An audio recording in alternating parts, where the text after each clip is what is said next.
Perkenalkan, nama saya Alisandro Paslah dengan NIM 21021106051 akan menjelaskan pengenalan sistem informasi. Pada bab 1 ada gambaran umum sistem informasi dan teknologi informasi. A. Pengertian sistem informasi. Sesungguhnya yang dimaksud dengan sistem informasi tidak harus melibatkan komputer. Sistem informasi yang menggunakan komputer disebut sistem informasi berbasis komputer, dalam kurung Computer Based Information System (CBIS).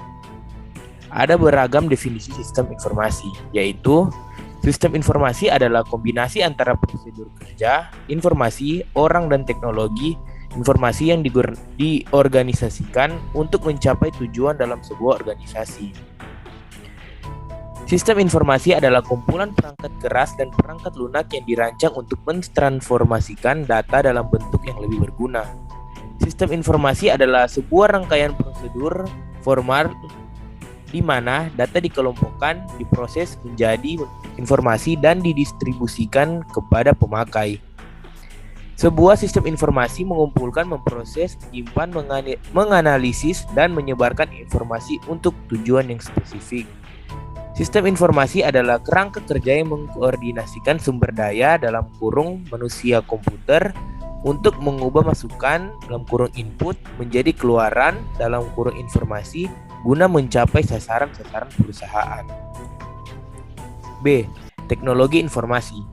Menurut Kamus Oxford 1995, teknologi informasi adalah studi atau penggunaan peralatan elektronika, terutama komputer, untuk menyimpan, menganalisa, dan mendistribusikan apa saja termasuk kata-kata, bilangan, dan gambar. Menurut Alter 1992, teknologi informasi mencakup perangkat keras, perangkat lunak untuk melaksanakan satu atau sejumlah tugas pemrosesan data seperti menangkap, mentransmisikan, menyimpan, mengambil, dan memanipulasi atau menampilkan data. Martin 1999 mendefinisikan teknologi informasi tidak hanya terbatas pada teknologi komputer dalam kurung perangkat keras dan perangkat lunak yang digunakan untuk memproses dan menyimpan informasi, melainkan juga mencakup teknologi komunikasi untuk mengirimkan informasi. Lukas 2000 menyatakan bahwa teknologi informasi adalah segala bentuk teknologi yang diterapkan untuk memproses dan mengirimkan informasi dalam bentuk elektronis. C. Lingkup teknologi informasi. Secara garis besar, teknologi informasi dapat dikelompokkan menjadi dua bagian: perangkat keras dalam kurung hardware dan perangkat lunak dalam kurung software. Perangkat keras menyangkut pada peralatan-peralatan yang bersifat fisik seperti memori, printer, dan keyboard. Adapun perangkat lunak terkait dengan instruksi-instruksi untuk mengatur perangkat keras agar bekerja sesuai dengan tujuan instruksi-instruksi tersebut. D. Peranan teknologi informasi. Peranan teknologi informasi pada aktivitas manusia pada saat ini memang begitu besar.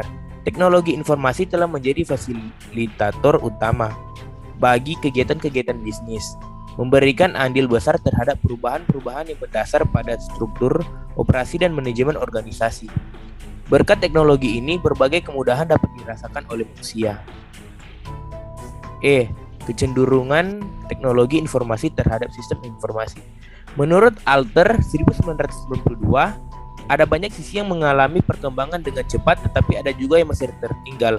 Kecenderungan teknologi terhadap sistem informasi adalah peningkatan kecepatan dan kapasitas komponen-komponen elektronik, ketersediaan informasi dalam bentuk digital semakin banyak, portabilitas peralatan-peralatan elektronik semakin meningkat, kemudahan pemakaian meningkat, ketidakmampuan mengotomasikan logika masih berlanjut.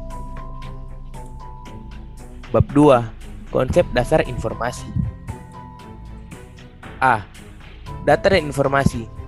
Perbedaan antara data dan informasi sering menjadi titik awal untuk memahami sistem informasi. Sebagai tambahan, pengetahuan juga diikutkan untuk dibahas, mengingat pada saat ini pemakaian sistem pakar yang berbasiskan pengetahuan telah banyak digunakan. Data. Secara konseptual, data adalah deskripsi tentang benda, kejadian, aktivitas, dan transaksi yang tidak mempunyai makna atau tidak berpengaruh secara langsung kepada pemakai. Informasi. Informasi sebagai data yang telah diproses sedemikian sehingga meningkatkan pengetahuan yang menggunakan data tersebut dalam kurung MC Vaden DKK 1999. Informasi adalah data yang telah diolah menjadi sebuah bentuk yang berarti bagi penerimanya dan bermanfaat dalam pengambilan keputusan saat ini atau saat mendatang dalam kurung Davis 1999. Karakteristik data dan informasi. A. Tipe data. Tipe data terformat cocok untuk menyimpan informasi seperti tanggal dan jam masuk karyawan dalam kurung format tanggal dan format jam. Tipe data teks cocok untuk menyatakan data yang panjang Tipe data teks cocok untuk menyatakan data yang panjang semacam biografi singkat seseorang. Tipe data suara dapat digunakan untuk menyatakan bunyi-bunyian. Data video dapat digunakan untuk merekam tentang suatu aktivitas atau kejadian. B. Akurasi dan presisi. Akurasi menyatakan derajat kebenaran terhadap informasi dan menentukan kehandalan atau reliabilitas informasi. Informasi yang benar-benar bebas dari kesalahan dikatakan sangat akurat. Adapun presisi berkaitan dengan tingkat kerincian suatu informasi. C. Usia dan rentang waktu. Usia informasi menyatakan lama waktu sejak informasi dihasilkan hingga saat sekarang. Usia informasi mudah diketahui jika informasi yang dihasilkan berdasarkan laporan internal. Namun kalau laporan dihasilkan oleh pihak eksternal, usia yang pasti ada sulit diketahui. D. Tingkat keringkasan dan kelengkapan. Istilah informasi overload atau informasi yang berlebihan merupakan istilah yang ditujukan untuk menyatakan adanya informasi yang melimpah ruah dan membingungkan. Pada keadaan seperti ini, ada kemungkinan penerima informasi mengabaikan informasi yang formal dan berganti menggunakan petunjuk-petunjuk tak formal dalam pengambilan keputusannya. E. Kemudahan akses. Agar informasi bisa diterima oleh pemakai dengan lancar, kemudahan akses terhadap informasi harus terjamin. F. Sumber informasi dapat bersifat internal atau eksternal. Sumber internal berasal dari perusahaan itu sendiri dan sumber data eksternal berasal dari lingkungan. G. Relevansi dan nilai. Relevansi berarti bahwa informasi benar-benar memberikan manfaat bagi pemakainya. Tentu saja, relevansi informasi untuk setiap pemakai berbeda-beda. H. Kualitas informasi. Istilah kualitas informasi dalam kurung quality of information terkadang juga dipakai untuk menyatakan informasi yang baik. Kualitas informasi sering diukur berdasarkan relevansi, ketepatan waktu, dan keakurasian. Bab 3.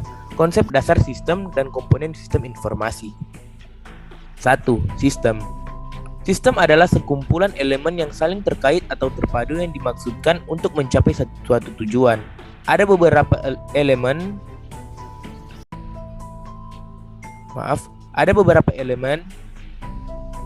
yang membentuk sebuah sistem, yaitu tujuan, masukan, keluaran, proses, mekanisme pengendalian, dan umpan balik. 2. Komponen sistem informasi. Dalam suatu sistem informasi terdapat komponen-komponen seperti perangkat keras dalam kurung hardware, perangkat lunak dalam kurung software atau program, prosedur, orang, basis data dalam kurung database, dan jaringan komputer dan komunikasi data. 3. Arsitektur informasi. Ada beberapa definisi tentang arsitektur informasi. Arsitektur informasi adalah bentuk khusus yang menggunakan teknologi informasi dalam organisasi untuk mencapai tujuan-tujuan atau fungsi-fungsi yang telah dipilih. Dalam kurung Laudon 1998. Kedua, arsitektur informasi adalah desain sistem komputer secara keseluruhan, dalam kurung termasuk sistem jaringan, untuk memenuhi kebutuhan-kebutuhan organisasi yang spesifik, dalam kurung ZUAS 1998. A. Arsitektur tersentralisasi. Arsitektur ini sudah dikenal semenjak tahun 1960-an dengan mainframe sebagai faktor utama. Mainframe adalah komputer yang berukuran relatif besar yang ditujukan untuk menangani data yang berukuran besar dengan ribuan terminal untuk mengakses data dengan tanggapan yang sangat cepat dan melibatkan jutaan transaksi. B. Arsitektur desentralisasi. Arsitektur desentralisasi merupakan konsep dari pemrosesan data tersebar atau terdistribusi.